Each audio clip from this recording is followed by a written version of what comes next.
नमस्कार दोस्तों, आइए आपका स्वागत है। तो यूनिट डिजिट में हम लोग का लगभग कंप्लीट हो गया है चैप्टर। हम लोग क्वेश्चन की प्रैक्टिस कर रहे हैं। कॉन्सेप्ट मैंने आपको यूनिट डिजिट का सारा बता दिया है कि यूनिट डिजिट क्या होता है और यूनिट डिजिट के क्वेश्चन को हम लोग कैसे सॉर्ट आउट करते हैं। तो आइए कुछ और क्वेश्चन मैं लेकर आया हूँ, उसकी प्रैक्टिस हम लोग किया जाए। तो देखिए, फर्स्ट क्वेश्चन दिया हुआ है 2 की घाते 3, फिर उसके घाते 4, उसके 5, फिर फाइंड यूनिट डिजिट। इसका मतलब क्वेश्चन क्या बोल रहा है कि 2 की पावर 3, फिर उसके पावर 4, उसके पावर 5। इसमें आपको क्या पता करना है? इकाई का अंक पता करना है।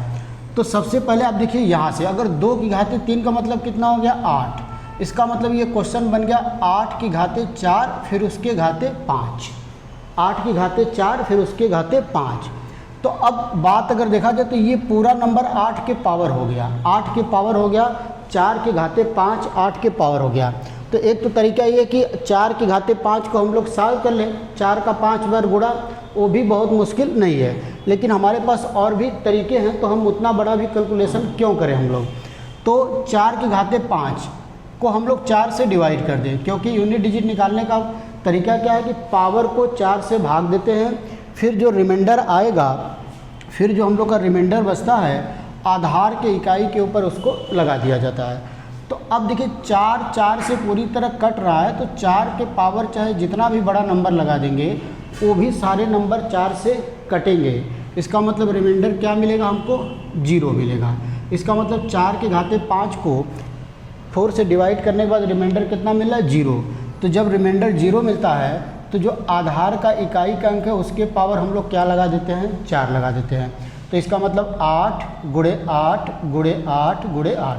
तो 8 वाटे 64, 4 यहाँ से मिलेगा, 8 वाटे 64, 4 यहाँ से, फिर 4 का 4 में मल्टीप्लाई करेंगे, 4 चौके 16। यूनिट डिजिट कितना मिल गया? 6 मिल गया है। यूनिट डिजिट कितना मिल गया दोस्तों? 6 हमारा इकाई का अंक हो जाएगा।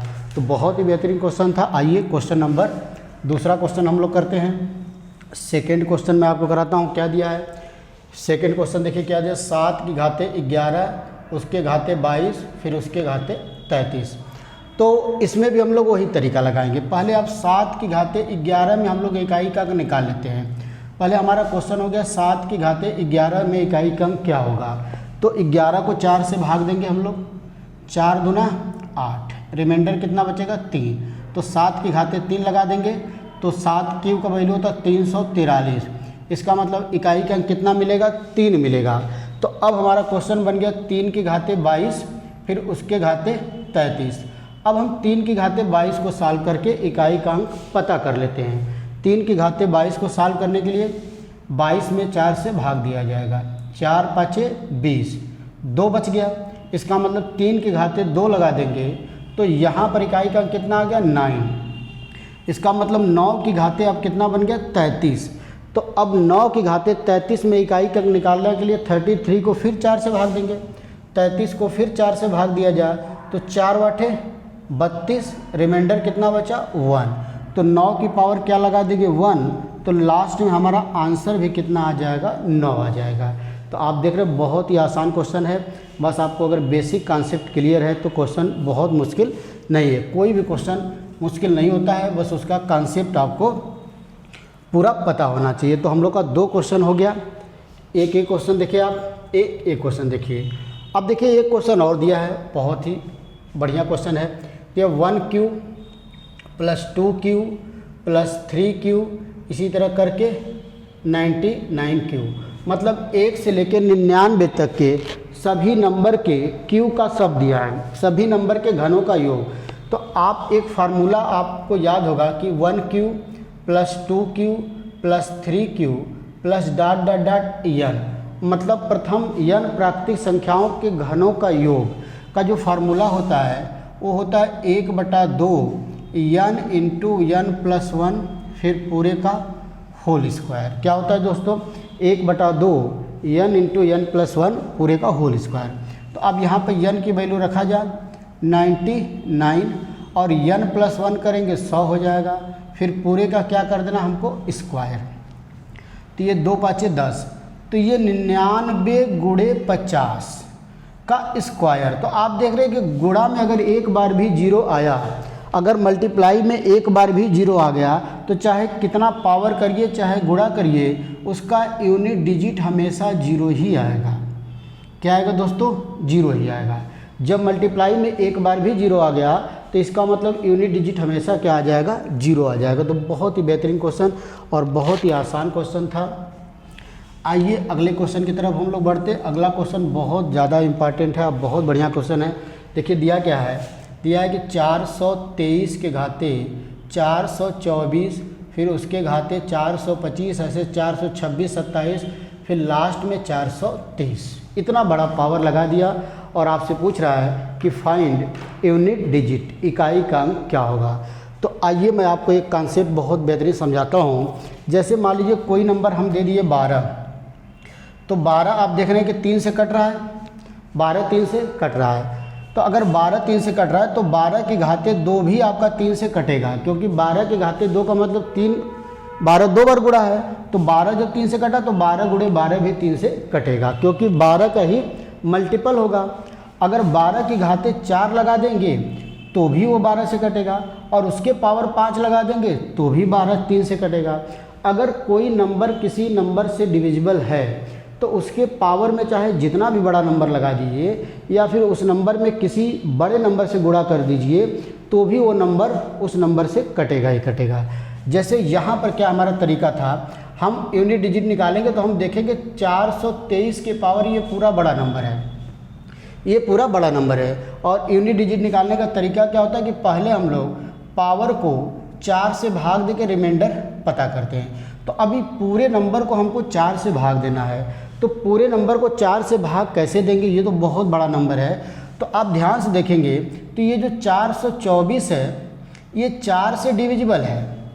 4 से डिविजिबल का मतलब रिमाइंडर हमको क्या देगा? जीरो देगा। जो 424 है वो 4 से पूरी तरह कट रहा है, तो रिमाइंडर कितना बचेगा? शेष कितना बचेगा? जीरो बचेगा।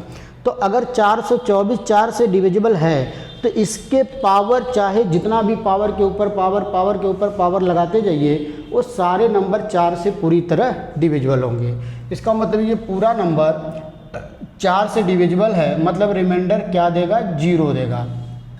और जब रिमाइंडर हमको जीरो मिल जाता है तो यूनिट डिजिट हम लोग कैसे निकालते हैं भाई? पूरे नंबर का यूनिट डिजिट जो आधार है, आधार के इकाई के अंक के ऊपर 4 लगा देते हैं। जब रिमाइंडर जीरो बचता है, अच्छा जब रिमाइंडर 1 बचता है तो आधार के इकाई के ऊपर 1 लगाते हैं, जब 2 बचता है तो 2 लगाते हैं, और जब 3 बचता है तो 3 लगाते हैं, लेकिन जब 0 बचेगा तो 4 लगाएंगे। ऐसा क्यों करते हैं? यूनिट डिजिट का पहला लेक्चर आप देखेंगे तो वहाँ पर मैंने आपको बहुत डिटेल में समझाया है कि पावर 4 क्यों लगाते हैं 0 बचने पर। अभी बस आप जान जाइए कि रिमाइंडर 0 बचेगा तो आधार के इकाई के ऊपर 4 लगा देंगे, तो इसका मतलब क्या हो जाएगा? 81, तो लास्ट में कितना आ गया? 1 आ गया। तो इसका यूनिट डिजिट कितना होगा दोस्तों? 1 हो जाएगा। क्या हो जाएगा? 1 हो जाएगा।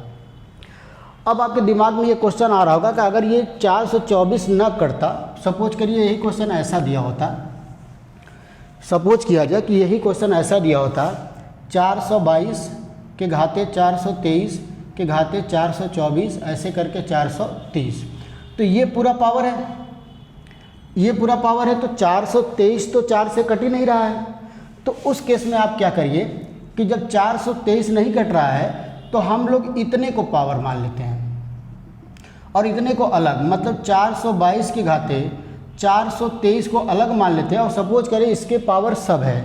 तो सबसे पहले अब ये तो देखिए 424 तो 4 से कटेगा, इसका मतलब इसके बाद के जितने भी पावर होंगे सब 4 से कटेंगे, जितना भी पावर लगाने की पूरा भी कटेगा। तो सबसे पहले हम लोग 422 के घाते 423 में ही यूनिट डिजिट निकाल लिया जाता है। तो यूनिट डिजिट निकालने के लिए 423 को आप 4 से भाग देंगे तो 4 एकम 4, 2 0 3 4 बचे 20, कितना रिमाइंडर बच गया? 3। तो 2 की घाते 3 लगा देंगे तो कितना आ जाएगा? 8 आ जाएगा।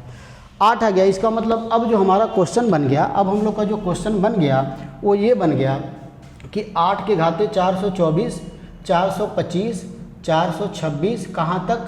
430 तक। तो अब ये हमारा पावर हो गया। अब ये जब पावर हो गया तो अब देखिए 424 4 से फिर डिविजिबल है, तो इसका मतलब पूरा पावर भी 4 से डिविजिबल होगा, तो रिमाइंडर कितना देगा? 0 देगा।